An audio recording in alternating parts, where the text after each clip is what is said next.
Hello Tanzania, mambo vipi? Leo tupo maeneo fulani ya Kijitonyama. Upo na mimi Kisiki the Power. Ndani ya mafiga matatu. Figa la kwanza mimi mwenyewe, figa la pili nipo na Mami G. Unajua leo ndani ya figa la tatu kuna nani? Kuna vitu vizuri sana. Figa la tatu unataka umjue nani? Sitaki kuzungumza mengi. Mami G, hebu tuambie kuna kipi leo umependeza kwanza? Actually kupendeza kawaida yangu na uzuri unachangia.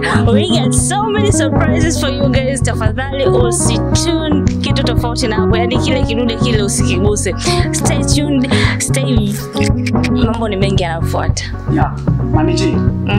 Kusema kweli mambo yanaenda mbio sana. Mambo yanaenda mbio. Watazamaji wanataka juu leo kuna kitu gani? Unahisi leo kuna nani figa yetu nataka kuna?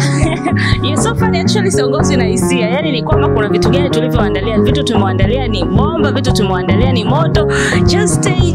Yaani ndio maana naambia ni usiondoke hapo. Yaani usitoe hicho kidude. Kama unahisi utaishiwa bando, tafadhali mwambie mwenzio kuongea hapo, akufanyie jambo na ukae kitaalamu, mambo yawe juu ya mambo ama vipi? Yeah. Yaani usema kweli wewe mtazamaji wetu, ingia hapo Kisiki TV, subscribe, comment, weka vitu vingi. Bwana. Nipe mape kwanza kabla yote. Mape natoka. Bwana, figa letu la tatu linakuja. Safi, karibu. Chalaza Fresh. Karibu. Poa, inakuwaje? Bwana fresh bwana. Kama kawaida. Kama kawaida. Wengine vipi? Yeah, fresh. Bwana figa letu la tatu limeshaingia. Unamjua yule nani? Mimi sitaki nijelezee. Muache ajelezee yeye ni nani, anafanya nini, yupo hapa kwa ajili gani. Blaza, karibu sana.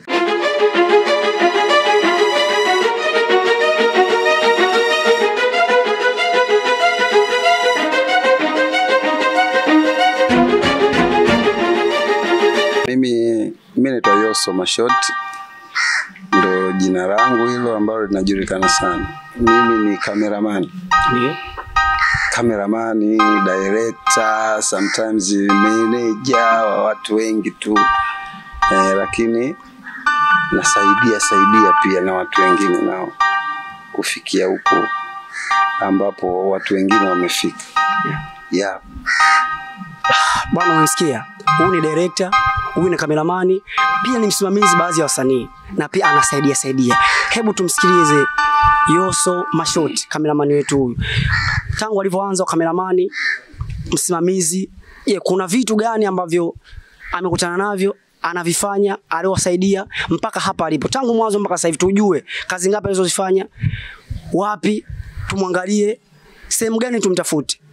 Tumsikilize pia. Okay, bwana Yoso kama Yoso ni mtoto tu fulani vya Uswahilini, mshikaji yani mwana.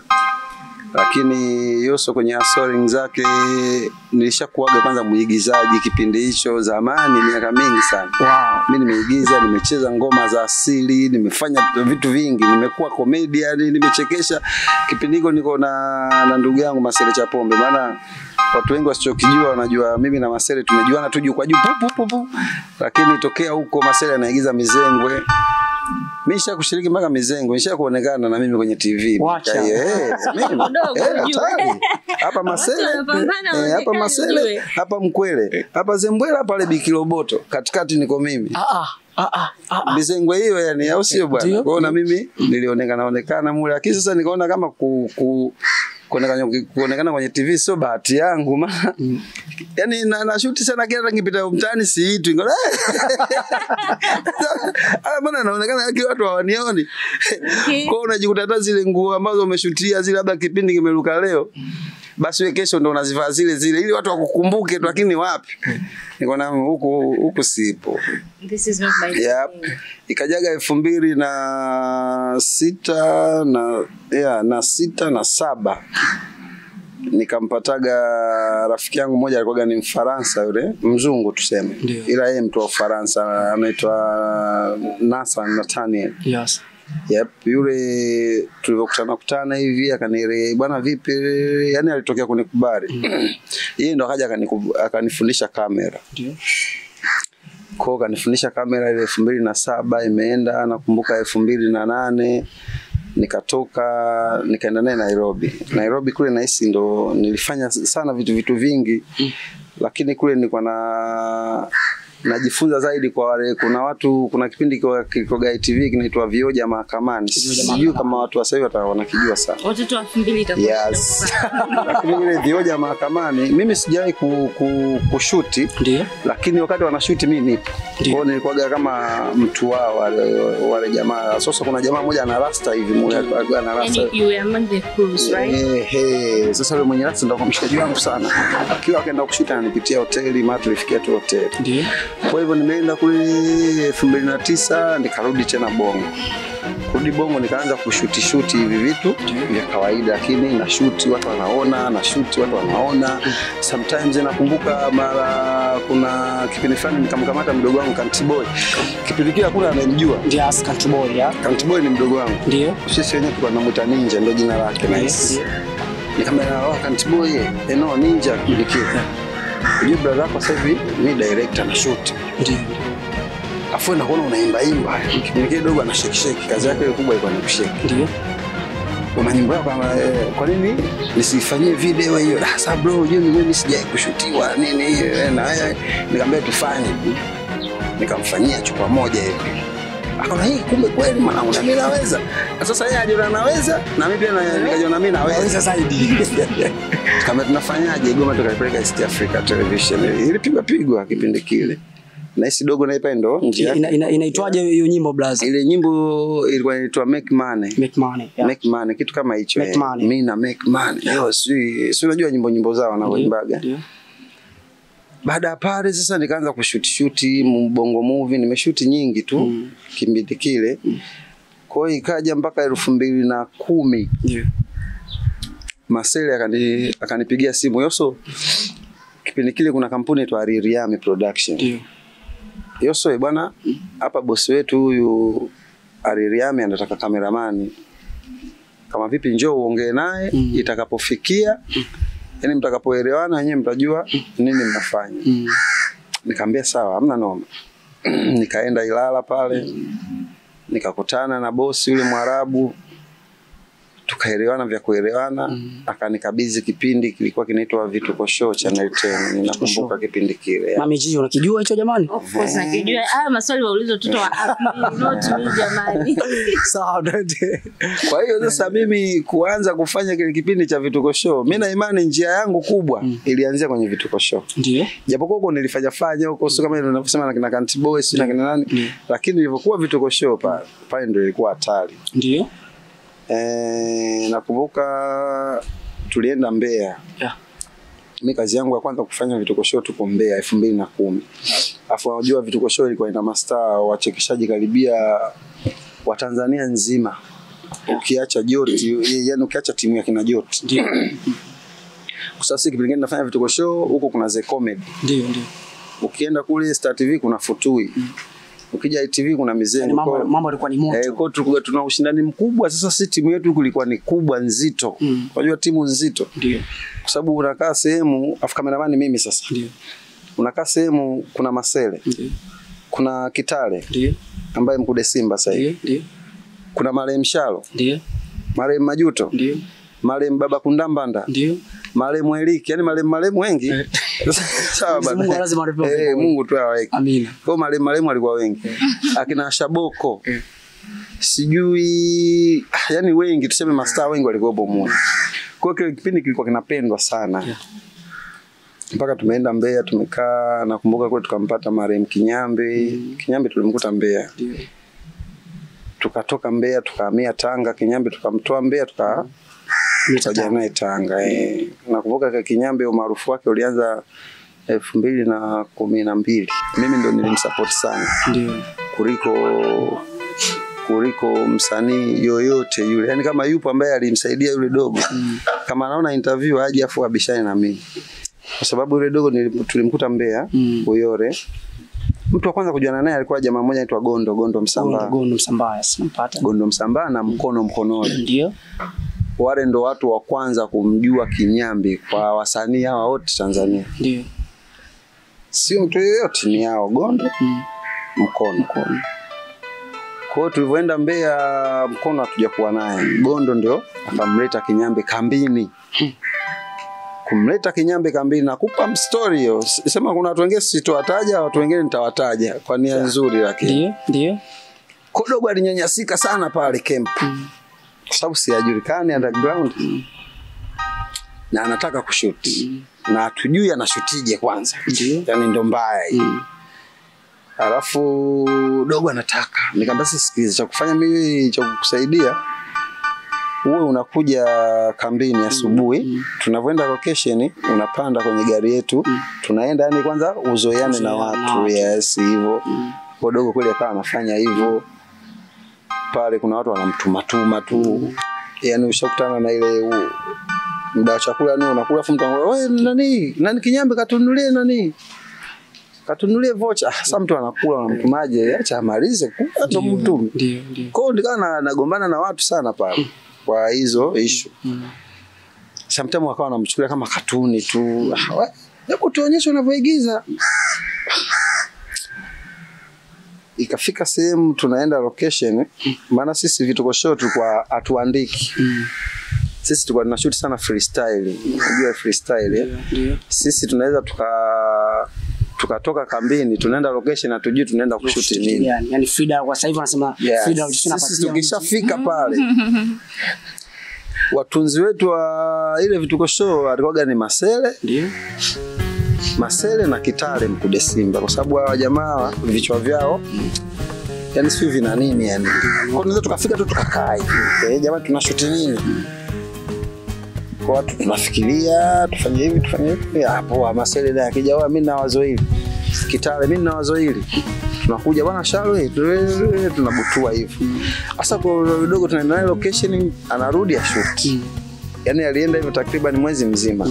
Siku hiyo mimi nikampa offer, nikamwambia nakupa offer. Hapo muona kila mtu anafanya na watu wake. Wewe una idea yote ambayo unataka kushuti? Akaniambia mimi na kibonzo changu. Nikamwambia poa nihadisie. Dogo akanihadisia. Nikamwambia unataka kushuti na nani hicho kibonzo? Ndio. Yeye akawataja watu wake. Nani huyo? Ndio siwezi kuwataja watu kwa sababu alimkatalia. Kibonzo kinataka watu wawili. Nikasema hapa mtu mwingine ambaye hawezi kukataa kwa sababu yeye ndo kamleta. Gondo. Nikaona Gondo naye kimkataa ndo anaona F4. Nikamwambia Gondo njoo. Huyu ana kibonzo chake inabidi upite wewe na Masele na yeye mwenyewe. Unasemaje? Fresh. Nikamwambia tushutini. Ndo tunashoot mara ya kwanza ndo namuona yule kabino wa macho bana msala. Dogo anaua. Dogo ana njaa zake. Wote sasa ndo kina Masele tunashangaa Gondo mwanangu mbona anajua. Tunarudi kambini tunaonyesha watu bwana kumbe tunafanya hivi. Sawa bwana mpaka sasa baadaye kipindi kile sisi tunashoot tunatumia tape div. Kwa sababu kipindi kile ukienda kwa mtu unakuja na kamera hii wanakufukuza. Yaani sikoga ushamba. Kamera gani ndogo? Kipindi kile yani uonekana na mkamera huo tunatumia MHDV ile MPD kipindi hicho ya Panasonic ile. Yani white balance mpaka mtafute mtu mwenye nguo nyeupe. Hata si nyeupe ndio utafute white balance kipindi kile. Na maana kwa sisi nguo nyeusi hivi. White balance hapo uipati kwa kamera zile. Unaelewa? Mbili ndugu. Kwa hiyo sisi tukawa tunatumia zile tape. Kwa sasa nikasema huyu ili bosi amjue haraka maana sisi bosi tukae naye kambini. Bosi yuko Dar, sisi tuko Mbeya. Kwa sisi tulikuwa tunashutigi mkoani, afu zile divu zikifika kama 30 tunazifunga zile kwenye nini kwenye tape hivi tunazipeleka kwenye basi, tunazisafirisha. Ndio. Zinakuja Dar Ubungo. Ndio. Tupeleke stand Ubungo. Pale zinapokewa ndo zinaenda ofisini wanazicapture. Kipindi kile kuna capture. Tofauti na sasa hivi kadi siyo mpaka ukiwa na laptop hapo jambo limeisha. Kwa nikasema hii tape hii moja hii. Inabidi nimtumie bosi ili amuone huyu dogo. Kwa siku hiyo nikakaa na jopo. Sasa kwenye jopo nilikopo mimi, alikopo Masele, alikopo Kitale Mkude Simba, alikopo Gondo Msambaa, alikopo demo mmoja marehemu sasa hivi naye anaitwa Sherimwana. Yule alikuwa anapenda kujiita Sherimagari. Sherimwana naye alisupport sana pakubwa sana kwa yule dogo Kinyambe. Nikamwambia hii tepo nimemshuti huyu. Nataka tuisafirishe ifike Dar, bosi amuone huyu ili ampe kazi huyu. Ndio. Tukakubaliana hivyo. Tepo ile ni moja tukaipeleka kwenye basi, sitaki nitaje jina. Tutakuwa tunawapa kiki.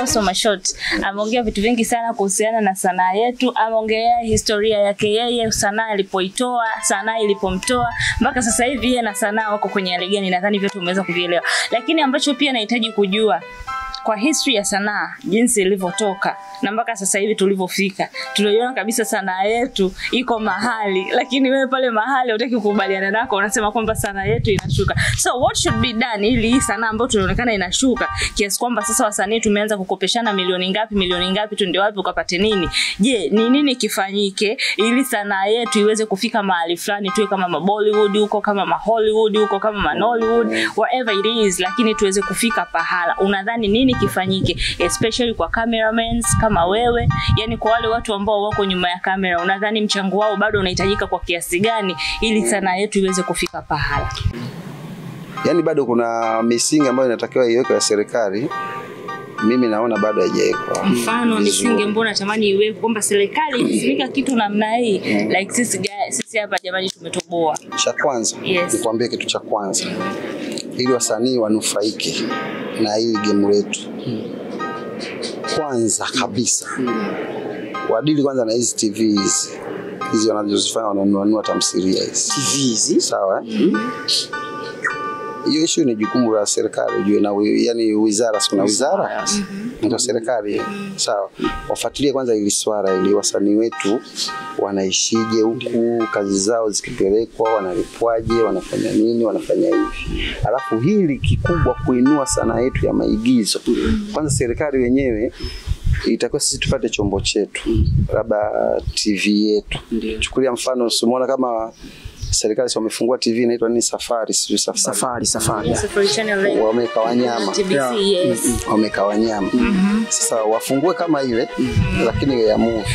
Alafu wao ndo wawe mfano wa kununua hizi kazi zetu kwa bei fulani, ndio ambayo sio na kona. Ndio tusikae kutegemea sui TV fulani ndio inafanya hivi, TV hii inafanya vile, TV inafanya hivi. No, yani serikali yenyewe wao waonyeshe kwanza mfano.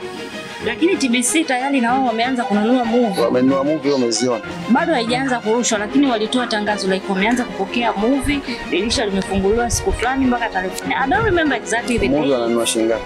Nimesahau, but naweza nikafuatilia. Kupigania. Jamani.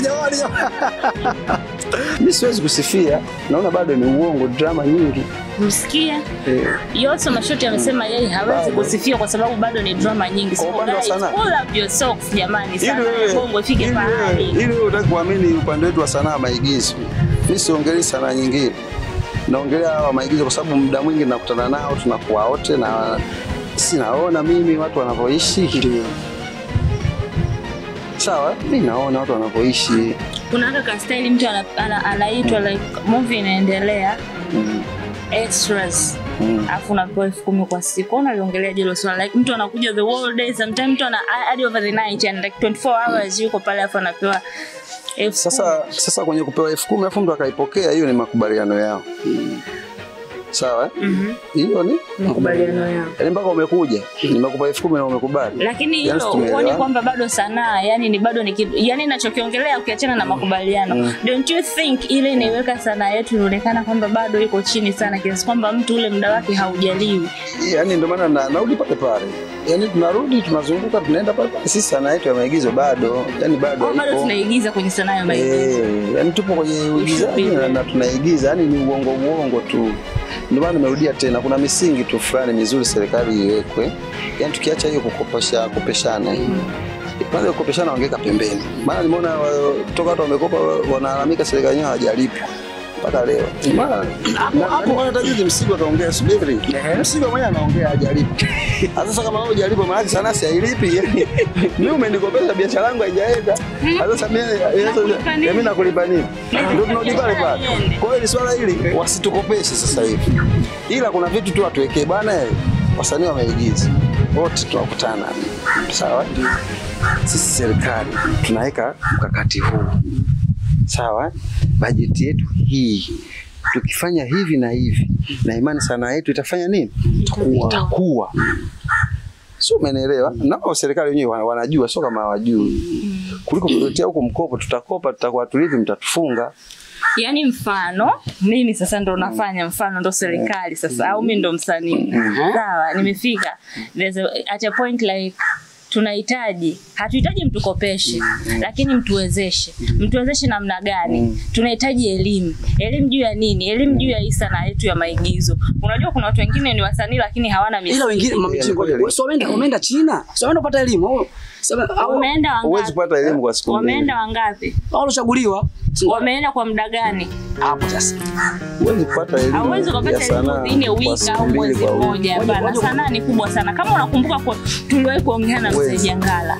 Back then sanaa ilifanywa namna gani? Ni serikali ilitambua sanaa. Yes. Ni serikali ilishirikiana na China ikaunda wale wanaoruka sarakasi wale walikuwa wakitambulika pia. Sawa? Kwa hiyo ambacho tunatakiwa ukifanya ni kwamba serikali itambue hii sanaa. Ikishaitambua hii sanaa, iweke misingi madhubuti ambayo itaisimamisha hii sanaa kwa lengo la kuitambulisha taifa au sanaa yetu ya Tanzania. Hao ndio kuwe na elimu kwamba mtu anavyoamua kuwa msanii au sasa na elimu juu ya ile sanaa.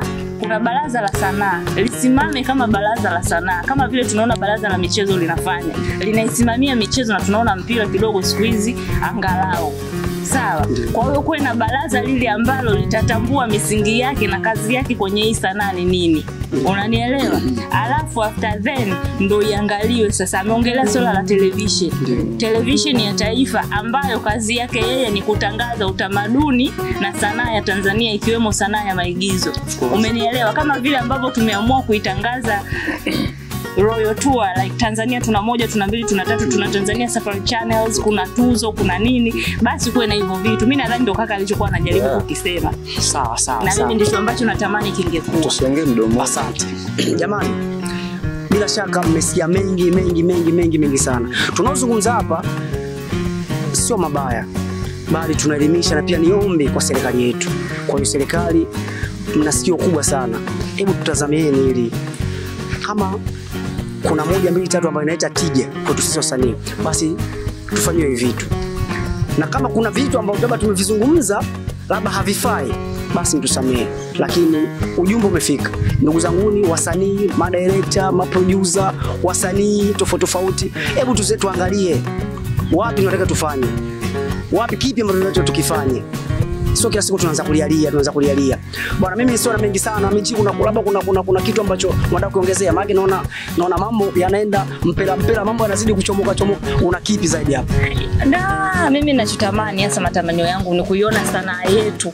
Like mtu akikaa, unajua kuna Watanzania wengine mtu anaweza akakaa hivi kwenye channel, akishaona sijui nini vitu vya kibongo vinaanza kuja nini, anabadilisha anaweka channel nyingine. Mimi nilikuwa natamani sasa mtu na familia yake wakae, tunaangalia tamthilia zetu, tunaangalia television yetu, tunaangalia kilicho chetu, lakini how ni kama serikali ita intervene moja kwa moja kwa kuweka mkono wake ikiwemo kisheria na kusimamia haya mambo yakae vile yanavyotakiwa kuwa. Tofauti na hapo sanaa itaendelea kudharaulika na wakati sanaa imebeba jukumu kubwa sana kwenye jamii.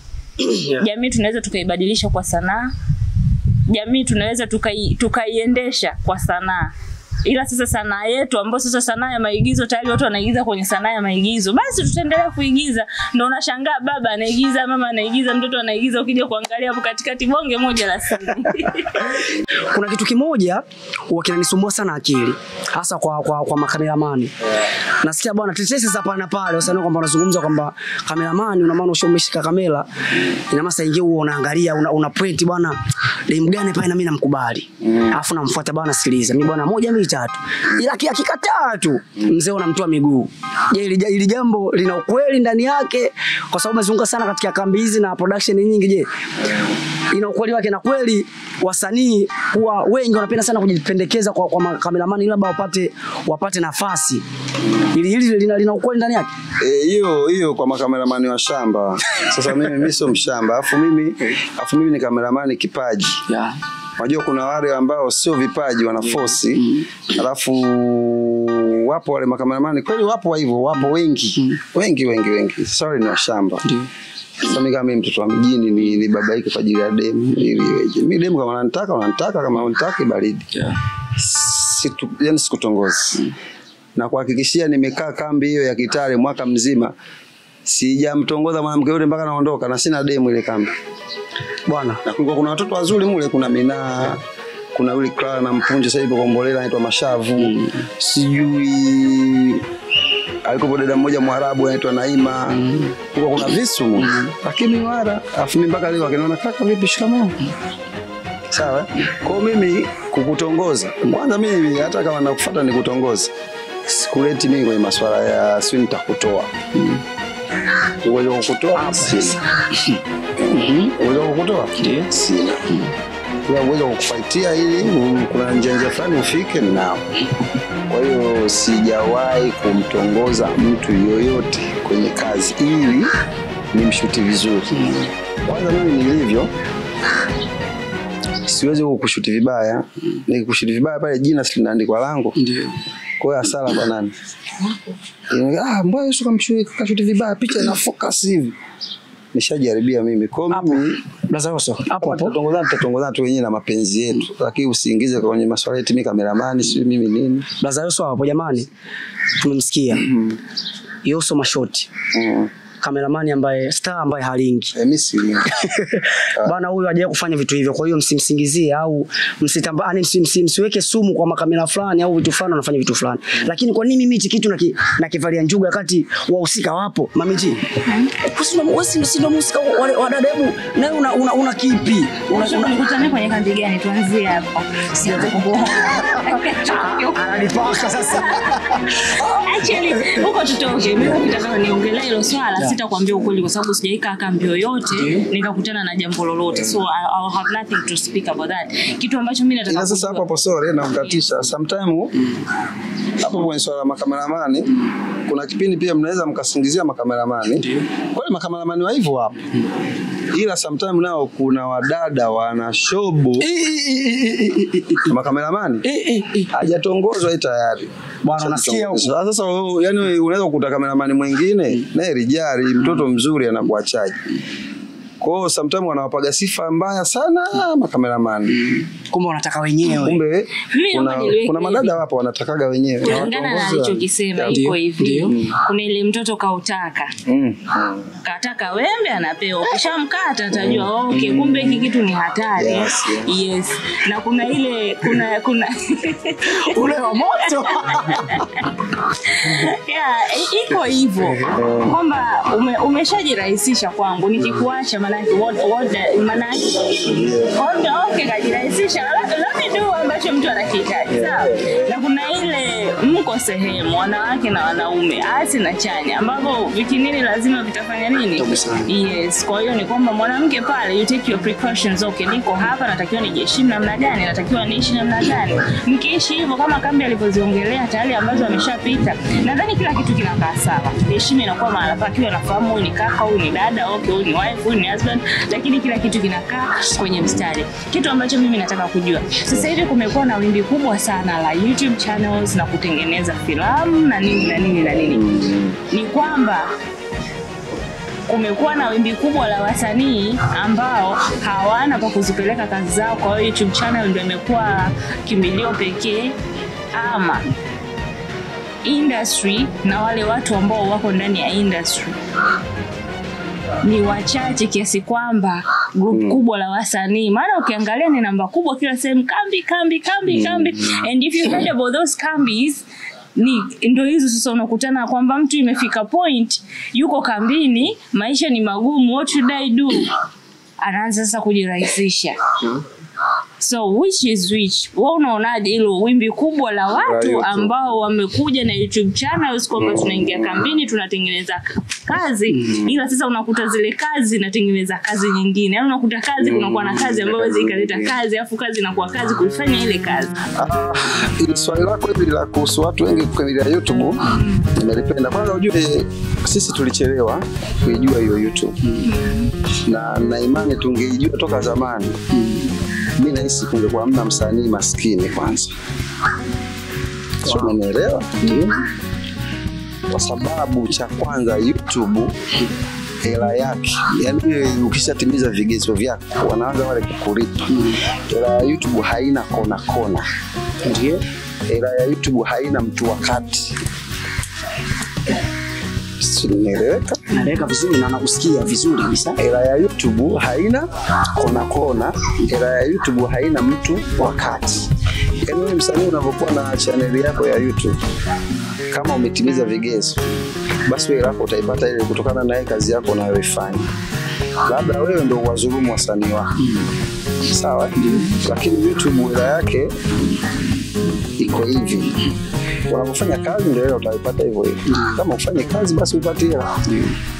Na ndio maana wengi siku wanakimbilia wapi? YouTube, tofauti na kwenye machaneli haya. Ila za machaneli haya ni ya kona. Ili kazi yako irushwe ipokewe na mtu lazima mimi kuna asilimia nipate. Sasa inakuwa miayusho, yani unakuta msanii yeye kaka kambini yeye kagaramia hela yake yeye. Alafu bwana tamthilia yako hapa ili ipite labda milioni 200. Kwenye milioni 200 ya kwangu 150. Yani 50 kivipi? Basi usipata 5. Hivi nimegaramia mimi kweli kila kitu. Sawa? Kila kitu mimi. Wewe kumbe mambo yako. Yako mengi. Kukutana naye. Mimi sije kukutana naye kwa sababu mimi sije kuandaa movie. Toka maisha yangu yote. Ila sinafanya kazi na watu naona. Na watu pia wanavohaso na hizo pigo mimi sinaziona. Sasa kuna wasanii wakikaaga ni wakubwa sana, wana majina makubwa, tena bahati nzuri wana bahati kukaa na viongozi mpaka wa serikali. Hivyo vitu haviongei, yani wanasifia tu. Mimi inanikataga sana. Afu naonaga kama ni wapumbavu. Wanasifia afu kukutana nao huko mtaani omali fungwa langu. Sielewi ni wapumbavu. Okay, nyinyi ni wapumbavu ambao mnasifia vitu ambavyo hawana akili tena wewe. Yes, sio ni ukosefu na akili. Tena juzi hapa nimekaa TV moja hivi. Ndio nimeiona mtu anaojua na hiyo TV na anaisifia TV hiyo wakati TV hiyo ndio inawanyonya. Afu mtu anakuambia sasa hivi soko la filamu limekuwa wapi? Mimi nilimuuliza mtu mmoja swali moja. Zamani kipindi kile kuna kampuni Steps nini kipindi kile unapeleka movie moja au 1 na 2 ambayo ina risali moja au maafisa mawili. Steps anakupa milioni 30. Sawa? Ndio. Sasa hivi movie yako moja. Ndio. TV hizi ambazo sisi tunazozifia wananunua movie 800. Hivi sasa hivi imeshuka imepanda? Imeshuka. Lakini wasanii wanakaa wanasifia. Sasa ni soko sasa hivi. Soko kubwa vipi? Labda wengine mentality kwamba ukifanya biashara kwa yani wafanya biashara na hiki kwamba unapotoa mzigo mkubwa kwa wingi, japo utauza kwa hela ndogo lakini ile faida utaikamata kwa wingi. Lakini kuliko kusema usubirie kuuza mzigo mkubwa at once ambao inaweza ikakaa muda mrefu na usipate ile faida ndogo. Sio kwamba ninawaongelea, ila mentality yangu mimi imenifanya nifikirie hivi. Ushamba, na ndio maana sasa hivi movie nyingi hazina ubora. Tunaingia location, tunashoot movie 8 au 10. Tunategemea kila moja tukipeleka labda movie moja, kwa sisi mahesabu yetu ya kitoto. Labda kila movie moja milioni 1. Kwa movie 10 milioni 10. Wakati zamani movie moja milioni 30 mpaka 25. Mkasema mwindi na wanyonya. Wanasemaga sasa si wapumbavu. Hawana akili. Okay, mimi nimesikia. Kipindi kile mimi hapa namtaja. Mimi namudu mdogo wangu. Tunakumudu.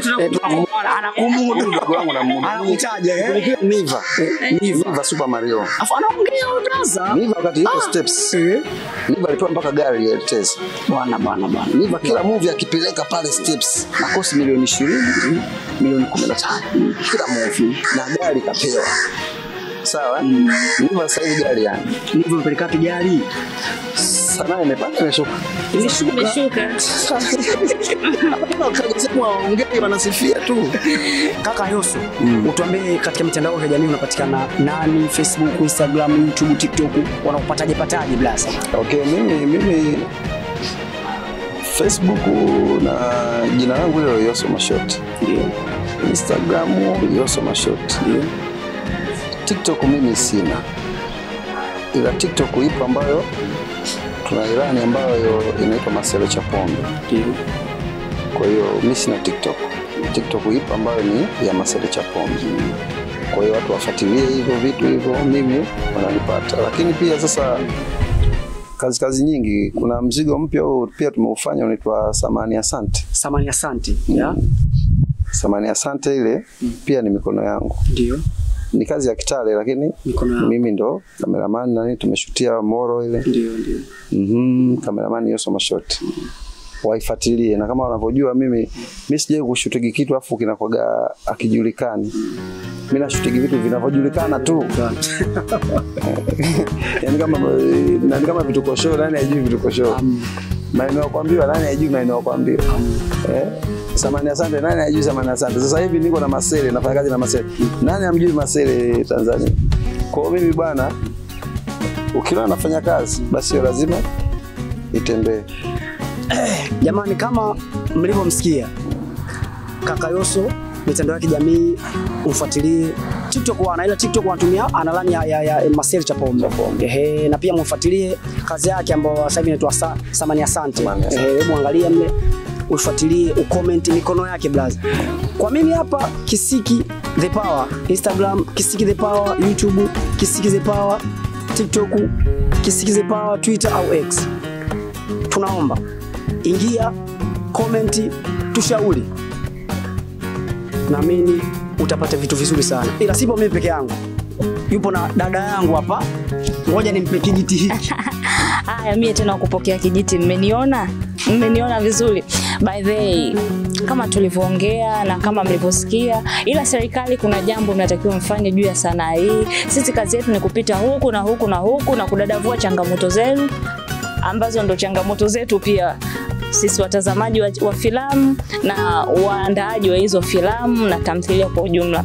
Kwa hiyo tunahitaji elimu zaidi, tunahitaji usimamizi wa kutosha, lakini pia tunahitaji uangalizi wa karibu zaidi. Iko kama wasanii, kama watu ambao tunadili na sanaa na vitu kama hivyo, mtuangalie kwa jicho la tatu. Mikopo peke yake haitoshi, usimamizi wa karibu unahitajika zaidi. Ni sawa sawa tu na baba au mama unapotoka kwenda kazini. Ukiacha hela ya mboga haitoshi, ukiacha hela ya chakula tu haitoshi. Kuna ule usimamizi, kuangalia hawa watoto wamekula nini, hawa watoto wameishije, hawa watoto mazingira yao yalikuwaje, au yanatakiwa kuwa namna gani. Usimamizi na uangalizi wa karibu ndio kilio cha wasanii kwa asilimia kubwa. Ulikuwa nami Mami G, ni hapa Kisiki TV. Usiachwe nyuma.